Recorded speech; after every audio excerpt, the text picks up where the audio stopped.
I want to stick with the theme of defenders as we move on to their opposition this weekend, and that's Arsenal. The statement win over Aston Villa. I don't really want to ask Rachel this question first because she's already given me the side eye. The statement win over Aston Villa in a run where they've been, lucky with own goals. They've had penalties.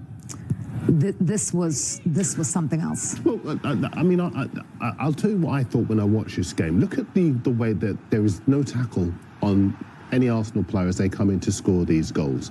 The space that they're given as well. To my mind, including the first goal where the goalkeeper just completely falls to pieces. This is an Aston Villa side for me that suffered stage fright on the night. Big match, crucial game. Had they won, they could have drawn level on points with Arsenal, and they froze. It was as if they were more used to seeing off sides where the pressure was all on the opposition than this one, because I think for them this was a real opportunity. That performance, particularly defensively, was inexplicable from what I've seen so far this season, particularly from an Unai Emery side as well that is normally so well organised. I expect them to bounce back this weekend, because they play Forest. They've won their last 10 games at home. They'll be good against Forest again. But I just think they almost flew too close to the defensive sun this weekend, in midweek against Arsenal. And they'll just be glad it's behind them. I want to talk about Arsenal because they are playing Bournemouth. And stick with the defenders question now that Rachel is okay with it and okay with me talking about that game. Gabriel Magalhaes, that game showed me just how important he is to this team. Yeah.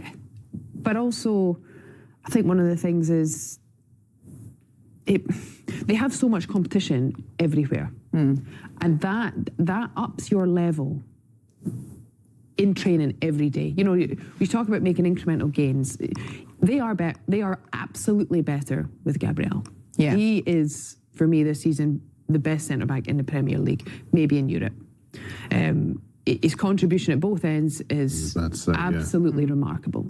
And I think his relationship with Saliba as well has flourished. But What does he do? Well, what is it that Gabriel? Why is he so good?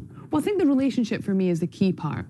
And I think, and I've always felt it as playing centre back. When you have someone alongside you that knows you so well, they know your traits, they know the times when you'll think, I think I can steal this here, and you might take a risk. The seamlessness in which you can anticipate and cover for one another, you can't quantify that. You can't quantify that with when you play with someone you've never played with, or you play with someone that doesn't know how you communicate. They don't know the tone of your voice. When you say, deal with that, they know when you need to deal with that because you're under pressure. They know when you've got time because you learn to communicate. And so for me, it's the pairing. The pairing makes them exceptional.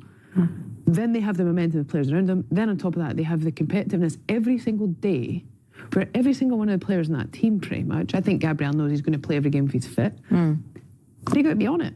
You got to be on it. You got to get better. We got to get better every day. And I think Man City are similar and have been similar for a long time.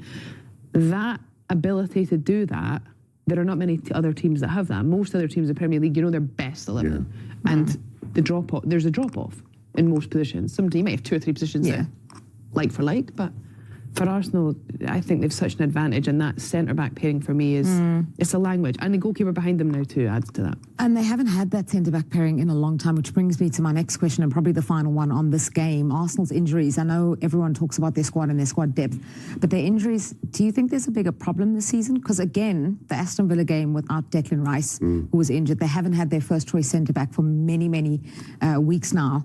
The defence has chopped and changed. Nearly everyone's played at left-back or right-back in this team. Of course. I mean, does it point to a bigger issue for you? No, I'm the opposite, actually. I think it points to a triumph of their recruitment, because there hasn't been a drop-off, as you say, in quality when other players have come in to deputise. And the fact that they were able to win so convincingly without Rice, that will also have been a psychological boost for them too. With the players coming back, Gabriel came back. We saw he took his T-shirt off. I belong to Jesus. And he was very bullish about his religion, his faith, because it has been a long, dark tunnel for him. But he's been able to come back and make that statement. And there'll be other players that are coming back. What will be interesting this next 6 months, 5 months, is Arsenal have got players back. City have Rodri back. That's what makes this such a fascinating final few furlongs, because obviously Rodri for them is influential, but the 2 centre halves are pivotal. The goalkeeper as well, world-class saves in the last couple of matches. it's going to be a fascinating 5 months. And we will. It's interesting you're saying about, more about the hard to beat, the kind of 1-0 wins, etc., 1-goal margin. Is he more? Is Mikel? Is he more George Graham? Is he more Arsene Wenger? What would you say? Any of them wouldn't. Both of them wouldn't. But it's. Yeah, I know what you mean by a bit more George Graham. Being hard to beat. Getting 1-0 up. There's only like 1-0 to the Arsenal game from. Yeah, of course. Score a goal. We know how to defend it. Yeah. And at the moment, that's what we're doing, and we're scoring a lot from set pieces. That's what we used to do. Yeah. Well, I mean, now Arsenal have a plethora of attacking options. They finally got back Gabriel Jesus, scoring again his first goal in almost a year. Kai Havertz returning from injury. He was back on the bench against Aston Villa. And Victor Gyökeres. How much of a dilemma do you think that is for Mikel right now? And I guess who's your starting centre forward for Bournemouth? Well, for me, that is a good thing. It's a good sign that they're all back. And then you look at Jesus. He's finished it against Villa was just fantastic. He's got that composure right in that most vital time. Yeah. He can like cut it back or chop it back when people think he's going to shoot, or he's got that one-touch finish. So it's going to be good competition. Because obviously there's a lot of noise around Gyökeres, with his form. That's for me is a confidence thing. He's got to try and somehow get his confidence back. Because he's a proven goal scorer. It's just that he's finding it really hard in this division. Yeah, what would you say, Sis, as well on Gyökeres? I mean, there's games that I've watched and he's making like really good runs and he's getting in good positions and it's just that confidence or that where he's trying too hard, and then there's other games where he's making a run where you're like, why are you doing that? But is that because you're trying to do things out of the ordinary that hasn't got you to your heights that you've been so successful before? I think it's a really good thing. I think it's a real positive that now there's a bit of fire in the belly as well with these strikers looking at each other going, because when things are going well in any team, and you've been in dressing rooms where you're at the top of the league and everyone wants to play. If you get dropped or rested or wherever it is now, or whatever their class finishers, that's the finishers. Yeah, finishers, yeah. Everyone wants to play. Whether they get 20 minutes, if they get half an hour, everyone wants to get in there to make an impact, to get in that starting lineup for the next game. So with that culture, that environment that Arteta's built there is superb. Going to train every day. Training must be bouncing. Everyone's enjoying themselves. And everyone wants to play, and everyone wants to have the Premier League winners' medal. Absolutely. Well, the interesting thing, obviously they're now 4 points clear into the brand new year. But I want to show you this graphic because it is quite interesting, right? Because this is basically showing. Let's pull this up if we can. On New Year's Day in previous years, we've done it before. We've done it top at Christmas Day. I think 3 times we've done it before, and we've never gone on to win the league. How much will that be? Look, you can see it behind us here. Arsenal under Arteta. You can see here, all the way from 2020. Obviously, they were in 10th position. Ended up second there. This is when on New Year's Day where they've been and where they've ended up. How much do you think it's in their heads? Obviously, being top at Christmas, that type of vibe. It'll be in their heads, definitely. But the motivation of proving people wrong is massive. I had that all through my career, more or less, when I got released at 19.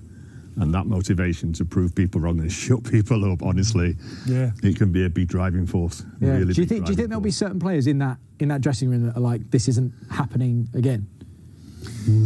I wouldn't.